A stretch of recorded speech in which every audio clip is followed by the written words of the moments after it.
জয় যিশু। পিতা ঈশ্বরকে জানা, পিতা ঈশ্বরকে জানা। পিতা ঈশ্বর কী ধরনের পিতা, শাস্ত্রের মাধ্যমে আমরা আরও ভালোভাবে জানতে পারব ঈশ্বরের মধ্যে অভিভাবকত্বের কী কী গুণাবলী আছে। আবেগগতভাবে আমাদের সঙ্গে যুক্ত, তিনি আমাদের প্রতি করুণা, দয়া এবং উৎসাহ প্রদর্শন করেন। আমাদের সঙ্গে আনন্দ আঘাতের সহভাগিতা করেন এবং যত্ন নেন। তিনি চান আমরা যেন আমাদের পিতারূপে তার কাছে প্রার্থনা করি।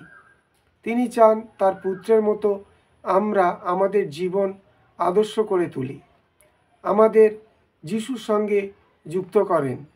তিনি চান আমরা যেন তার ইচ্ছা জানি এবং সেই মতো কাজ করি।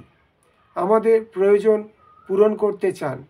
তিনি চান যে শক্তি যিশুকে মৃত্যু থেকে পিতা ঈশ্বরকে সম্মানকারী জীবনে উত্থিত করেছিল, আমরাও যেন সেই শক্তি লাভ করি।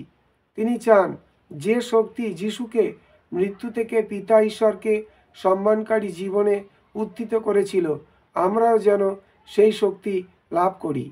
তিনি আমাদের প্রেম করতে, সেবা করতে এবং এই জগতে তার রাজ্যের বিষয় ঘোষণা করতে চান। অন্যদের সঙ্গে পিতা ঈশ্বরের বিষয় সহভাগিতা করার জন্য তিনি আমাদের তার দূত করতে চান।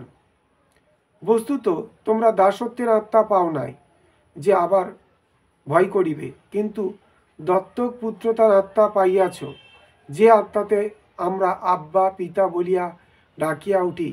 আত্মা আপনিও আমাদের আত্মার সহিত সাক্ষ্য দিতেছেন যে আমরা ঈশ্বরের সন্তান। রোমীয় পুস্তক 8 অধ্যায় 15 এবং 16 পদ। জয় যিশু।